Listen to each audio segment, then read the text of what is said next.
Collective, welcome back to the realm of alignment where we unlock the body's hidden codes.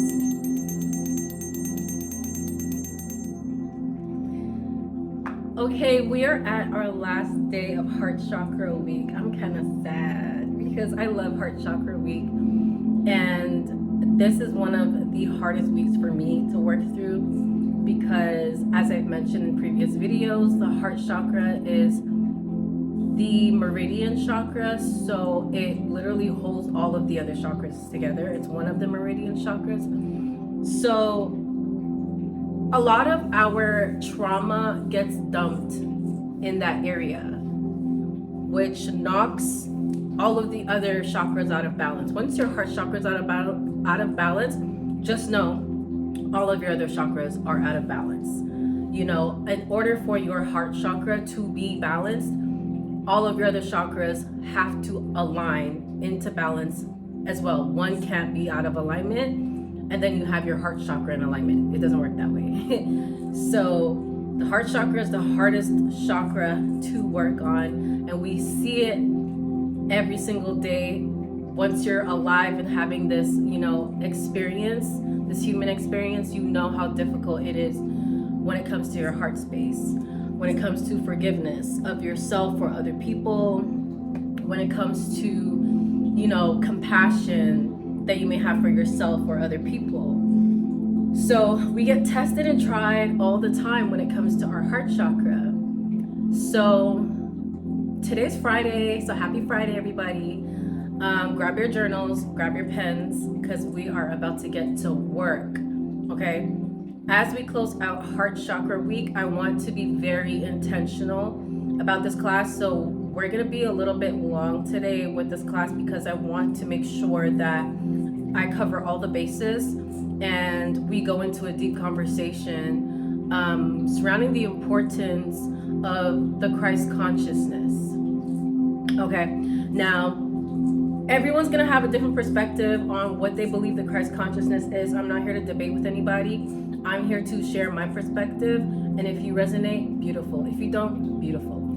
But today, because it's the day of harmony, it's Friday, and the last day of Heart Chakra Day, so Heart Chakra Week, so I want us to navigate around the energy of harmony, balance, love, and what better day to do that, what better day to talk about the Christ consciousness than the day of harmony.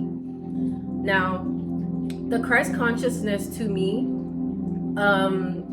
I did a little bit of extra studying because I really want to make sure I deliver this message the right way. And I wanted to get my words perfectly in alignment. Well, I don't want to use the word perfect, but I don't mean to use that word. I want to get my words in alignment as much as possible in the way that I understand it internally and within my heart and how I receive the information. Now, mind you, Chakraland is a few years old, so I've done this class maybe 3 or 4 times. This might be my 4th or 5th round. But the Christ conscious energy just keeps evolving. And I keep learning more and more and more about it and understanding it on a deeper level each time I get into a conversation about the Christ consciousness. Now, how I perceive the Christ consciousness is a complete reverence for yourself, a deep reverence for yourself, in the most balanced way, where no matter how your external reality looks, your way of how you treat people never shifts. One second.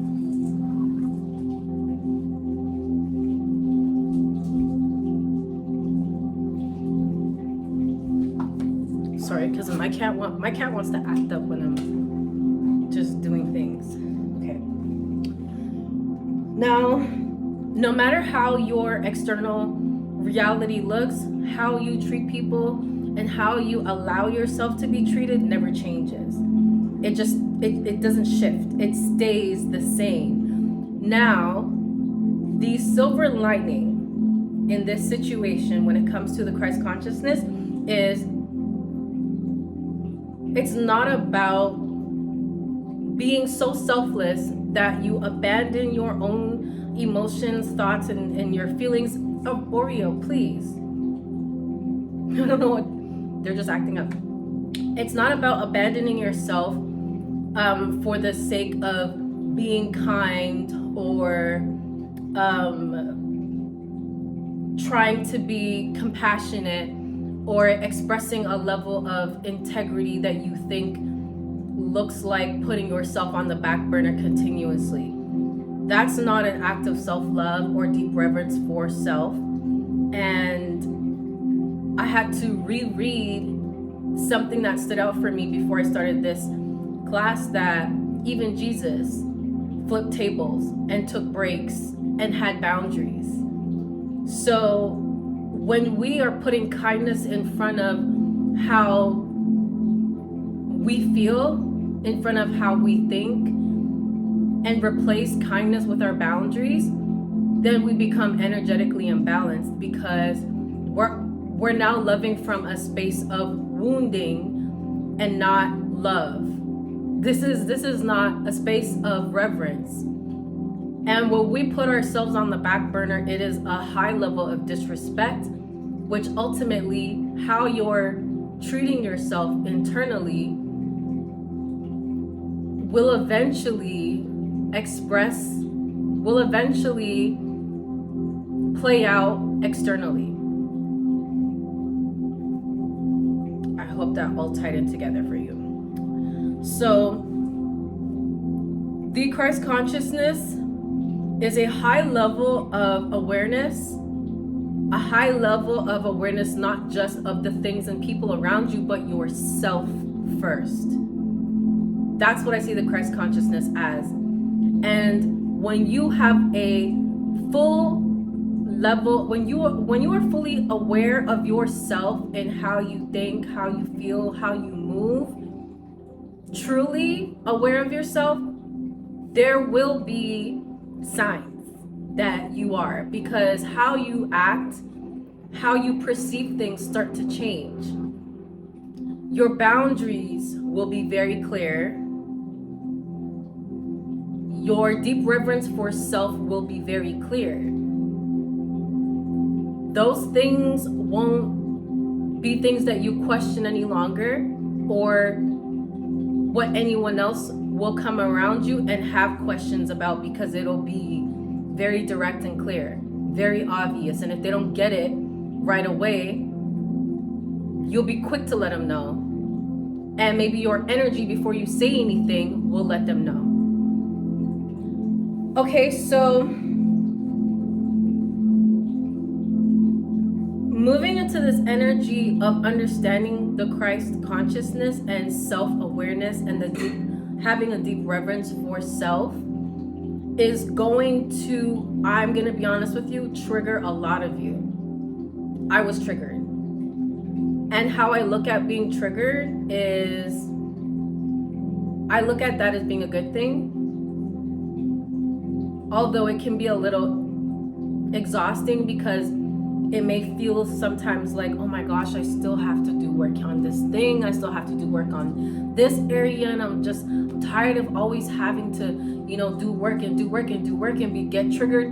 But that's a good thing. I see the fact that you are triggered as a nudge to shift your energy. That's divine alignment tapping on your door. Now, the only way that being triggered can fall into an imbalanced energy is when you stay triggered. When you stay in the energy of being triggered, when you stay in the energy of not trying to receive the reason why you're getting triggered. That's why you won't really hear me saying things like trigger warning, because eventually the work has to be done for you to evolve from the place that you're in. There has to be a level of accountability and responsibility taken for the trauma either imposed upon you or self-inflicted. hard as that sounds, it is genuinely necessary if you take the route of standing so much in your power that you look at being triggered as a divine nudge to pay attention to something that you need to focus on, to heal, to get up and out of your system.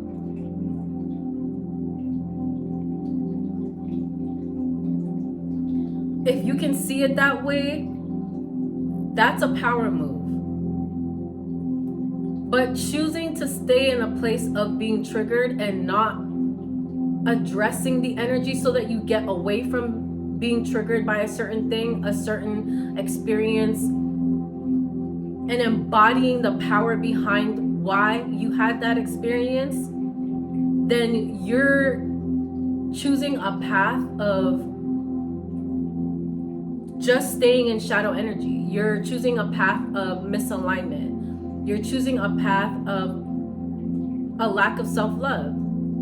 And you're giving up your self-reverence, which ultimately derails you away from the path of Christ consciousness. This is not about religion.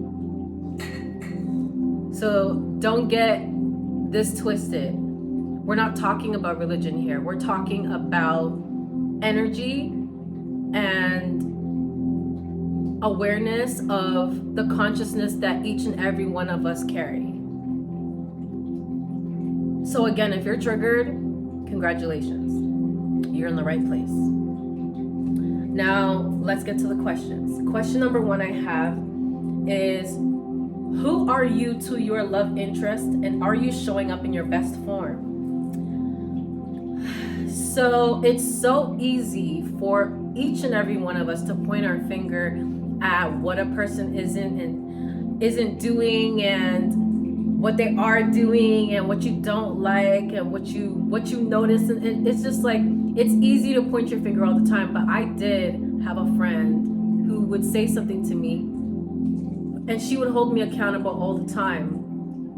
Of course she would, because she's an Aries. And something that she said to me stuck with me, and I use it all the time in my mind till this day. And it is a simple phrase. When you point your finger, there's always 3 pointing right back at you. That's real life. Because every time you blame somebody, every time you become aware of someone's flaws or their karmic energy or their trauma, there's also something in you that is being reflected. Now, let me word that properly. When we see the karmic energy in other people, the reason why we recognize it is because it is a remembrance of the karmic imprints that we carry, and it's being reflected back to us through that person. Okay? Does that make sense to you? I hope it does. When you can see someone's shadow, it's because their shadow recognized yours. And there's a similarity. It may not be the exact same trauma, but there's a similarity.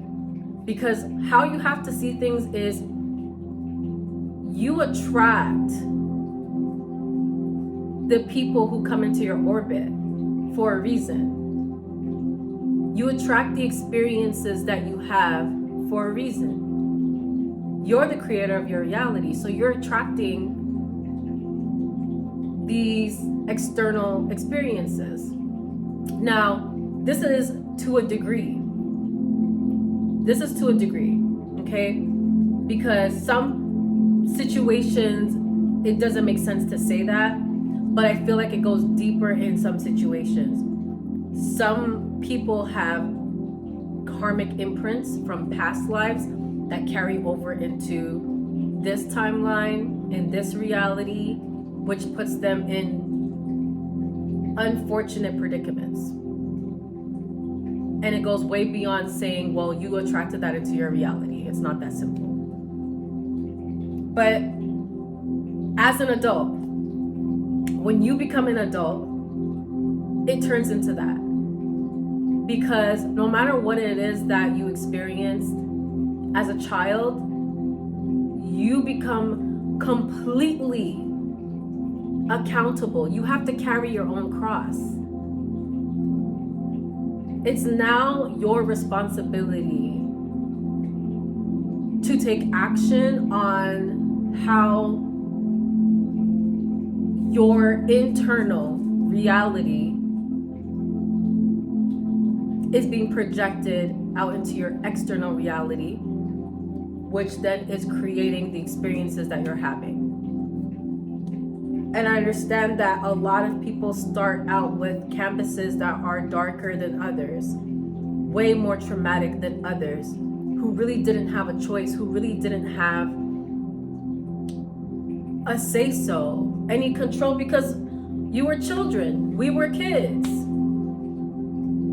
We didn't ask to be brought into this world and abused. We didn't ask for that. But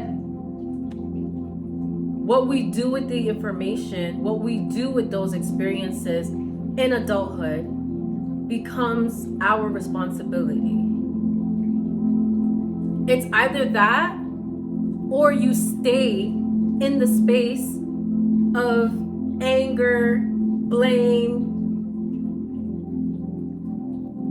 darkness, depression, hatred, just being lost. And when you make that your decision, it never gets better. And to believe that it could never get better is the furthest thing from the truth. Because it does, if you choose for it to be. And it's gonna require so much of you to choose to do better.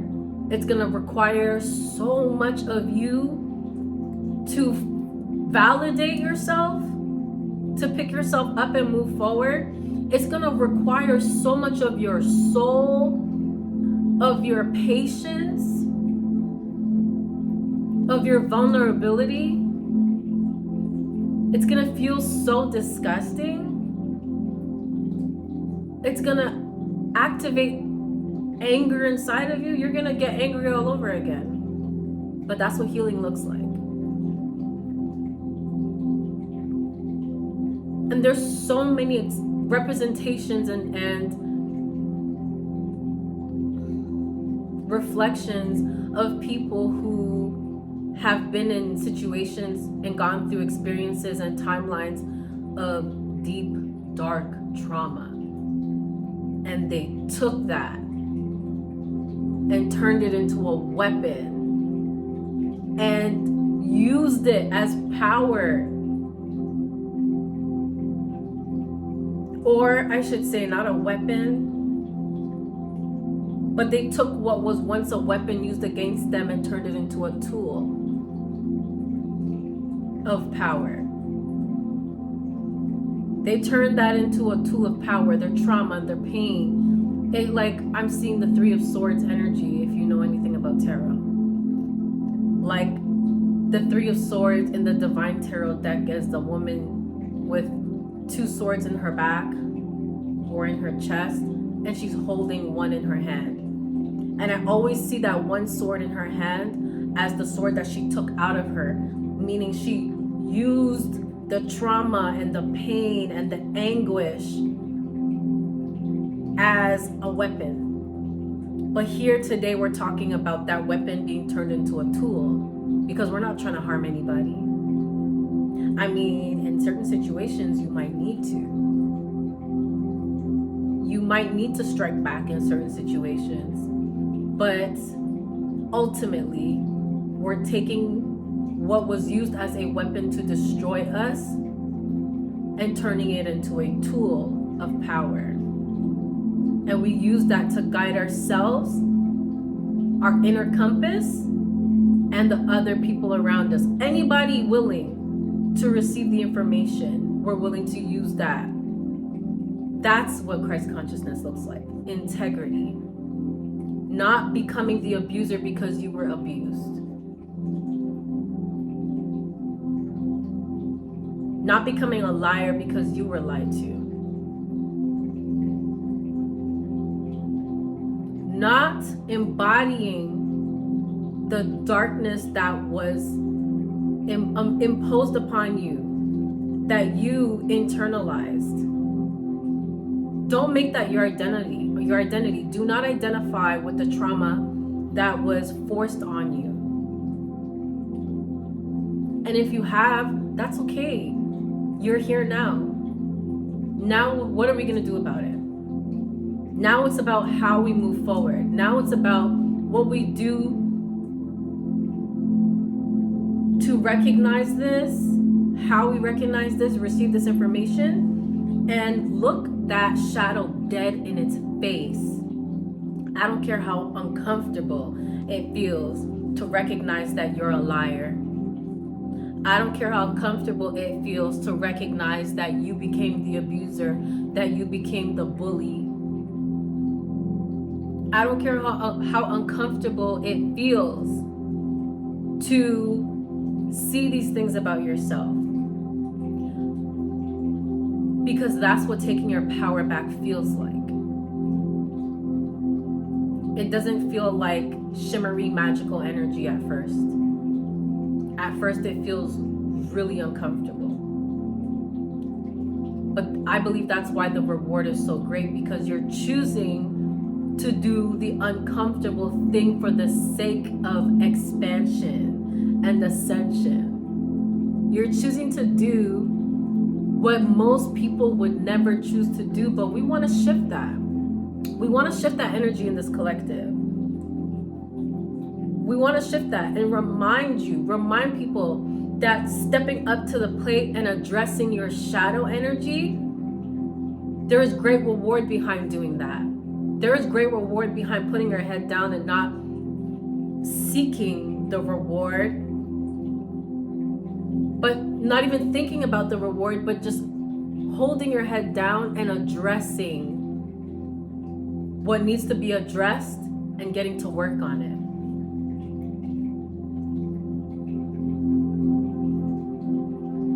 And hold your head down when you start getting to work.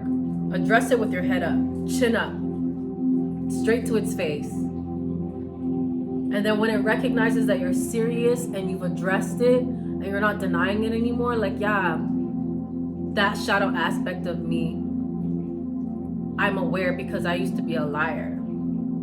I used to lie for no reason. And I don't like that about myself. And I'm changing that about myself, because who would want to be with somebody who's a liar? Who wants to be friends with someone who's a liar? Who wants to who wants to be the person that can't be trusted? Who wants to be somebody who can't be trusted? Who? Genuinely.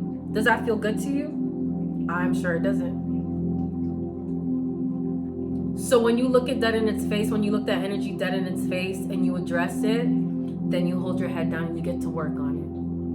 That's it. So think about how you are showing up in your connections, your romantic connections, because I do believe that a lot of us find the deepest parts of ourselves in romantic relationships. Love will trigger up and expose to you all parts of you, especially the hidden parts. Your shadow comes to the forefront when you're in love because you're so vulnerable. And love allows you to put your guard down. So really stand back and look at yourself and think about all of your aspects.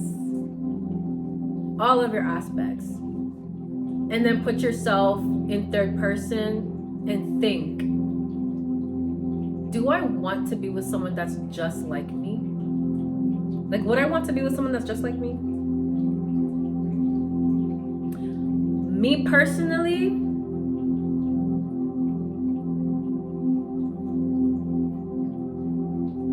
if I really am being honest with myself, I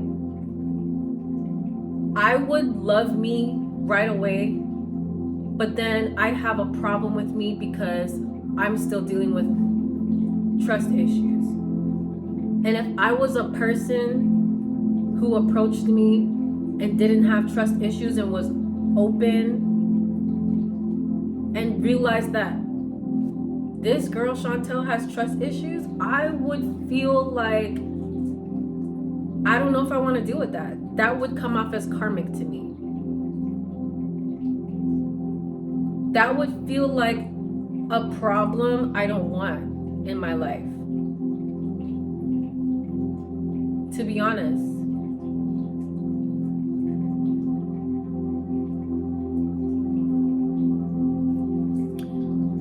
I really would look at myself as somebody who still needs to work on their heart chakra and forgive.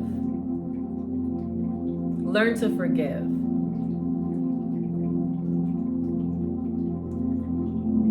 I wouldn't, like, there's so many beautiful things about me that I can say would make me say yes to being with someone like me.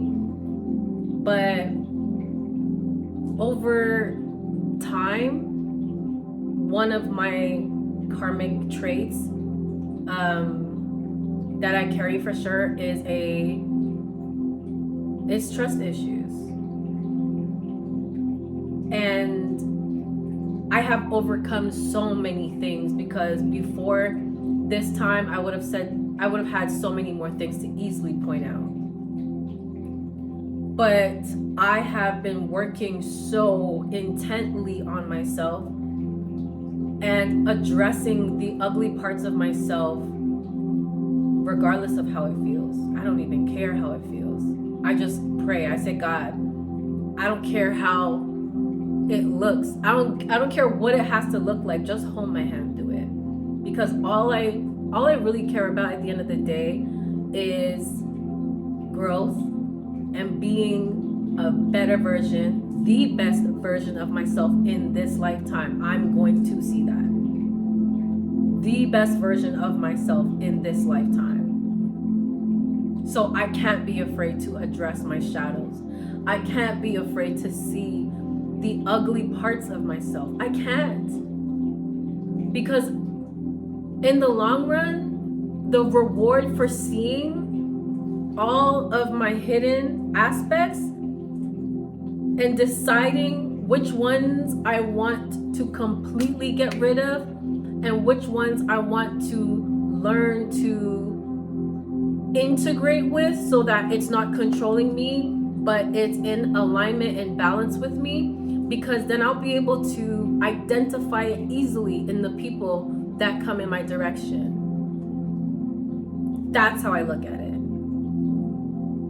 I literally look at it in that way. When I address myself on all levels and open my mind up to seeing myself in all ways, all forms, it literally allows me to be able to detect that same energy and all these aspects of myself in other people, so that I can understand why that person is coming towards me, why this experience is happening, because then I'm able to navigate it better. And if it's something that shouldn't stay, the cycle closes faster and doesn't repeat itself, so that I can move on to something that is meant for me. It opens the road. The blockages move because the lesson is learned. And that's how we have to see it.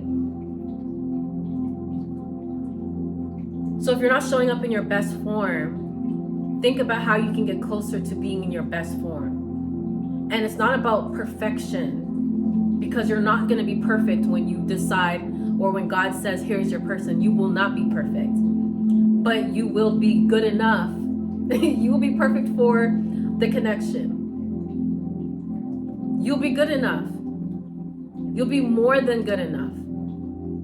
You'll be in alignment with the connection, and the alignment will show itself to you. And you'll just know, like, okay, I still have some work to do on myself, but God trusts me to be in this space. God trusts me to have this experience. And if there's more that I'm supposed to learn from it, I'm open to learning from it.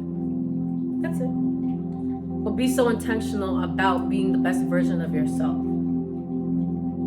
And allow love to teach you that. Allow love to show you who you are. Oh, and that's really scary. When love steps in to show you who you are, what? That is not easy.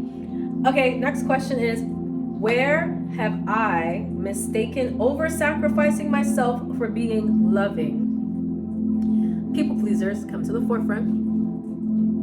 Come here. We gotta talk. Because a lot of you have been putting people in front of you, thinking that this is an act of love, when it's actually an act of self-abandonment.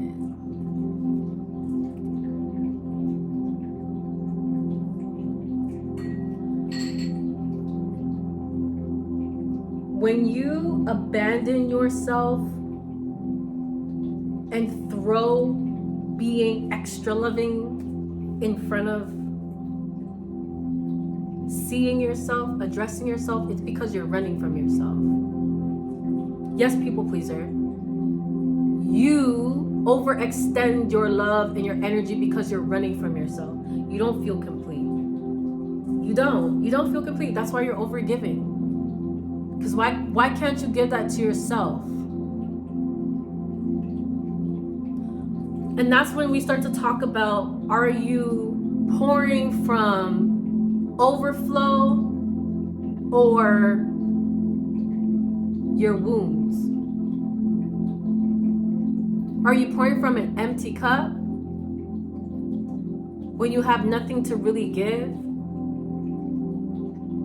Because when you're pouring from overflow, what that looks like is saying no when you really don't want to say yes. When you don't want to say yes, you say no. You stay true to how you feel. You stay true to how you perceive something. You stay true to your word and how you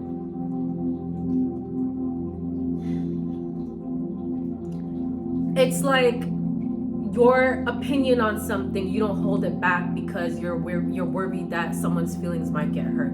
Yes, it's not about what you say, it's how you say it. But don't deny yourself of your authenticity. Don't put your authenticity on a back burner because you're worried about how everyone else is going to perceive you. The fear of perception has to go.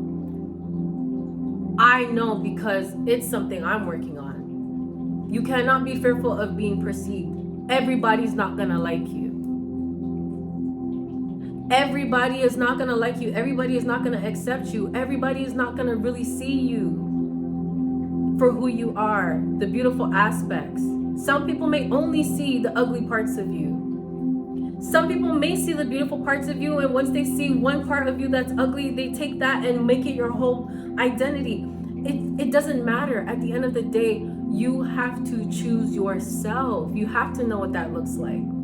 Not to a point of selfishness and arrogance and ego, just completely operating out of your ego, but balanced. You have to have a level of reverence for yourself, compassion, deep love and compassion for yourself, so that you know what it looks like to have it for other people. You know when it's time to say no. The discernment will be sharp enough. Because then you'll know when it's time to put your hands up and say, not today, and feel no ways about it. And in most cases, if the people who you say no to love you, they'll receive the love behind when you say no. It's only the people who don't really love you and don't really care about your well-being who will be upset. And life will try to show us this over and over and over again and expose the energy to us over and over again. But because we're already operating from an imbalanced energy, we can't catch the signs. It just goes way over our heads, right, Araya? I know, right? That's what I'm trying to say. Okay, sorry, I need to speed this video up. Okay, last question is, What boundaries would I set if I truly believed I deserved reciprocal love? Okay, let me read that again. What boundaries would I set if I truly believed I deserved reciprocal love?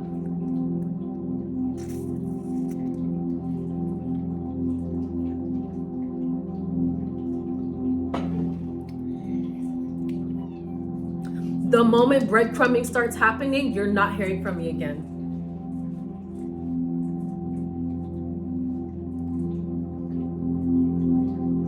The moment I feel like my honesty and transparency isn't being matched, you're not hearing from me again.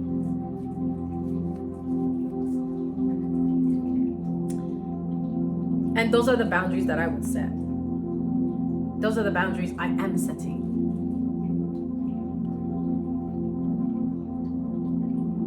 The moment that I say no to sharing my body with you and you overstep my no and try to get into my panties anyways, even though I said no, putting me in a position to feel like I have to be forced to say yes. Oh, I'm gonna be disrespectful. I'm getting disrespectful. And then you're not hearing from me again. Now, this is all easier said than done, especially when you're a people pleaser. But I know, but I'm willing to take on the challenge. I'm willing to take it there because this is changing. We're not doing this anymore. We're not people pleasing anymore. We're not putting people's emotions and feelings and thoughts and time and all these things over what we got going on. That's not happening. We can't do that no more. And I don't want you to do that anymore, cousin.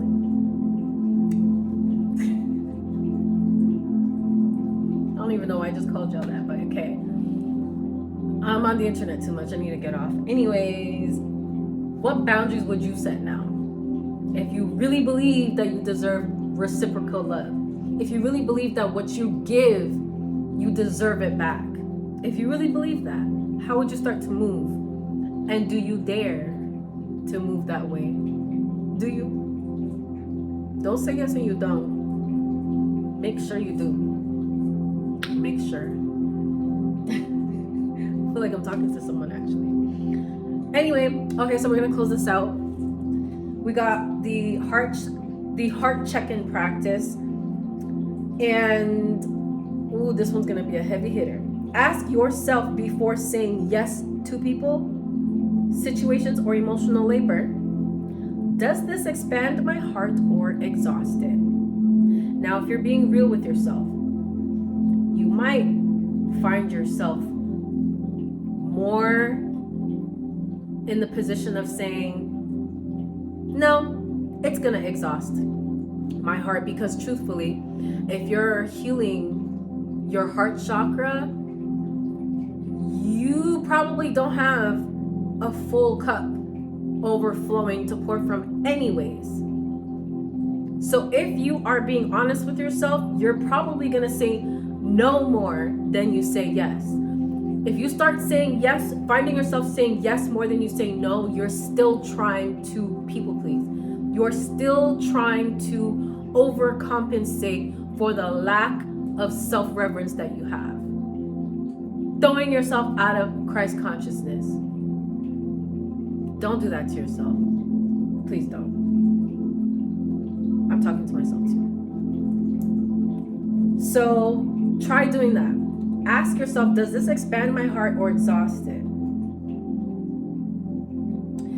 And then I have a bonus question here. It says, can you love someone deeply and still say no? Okay, so before we leave, we're gonna do a boundary breath. This is our boundary breath, okay? This is how we are gonna create boundaries. You may need to find yourself breathing before you make a decision. It's not always gonna be a no. Sometimes it'll be a yes. But if you need a minute, take a minute. Don't rush yourself to answer. Don't let anybody rush you to answer. That's a telltale sign if someone rushes an answer out of you. Who sent them? Okay. All right, so inhale deeply through your nose. And then exhale slowly while imagining a soft green light around your body, starting from your heart, emitting from your heart, and it's just going all over your body, like a whole green aura around your body. Okay? And then you want to say out louder to yourself, love does not require self-abandonment. Okay? Inhale. Exhale. Slowly imagine the green light coming out of your chest, around your body, and say out loud or to yourself, love does not require self-abandonment. One more time before we go. Inhale. Exhale slowly. Imagine the green light coming out of your chest, around your body, and say out louder to yourself, love does not require self-abandonment.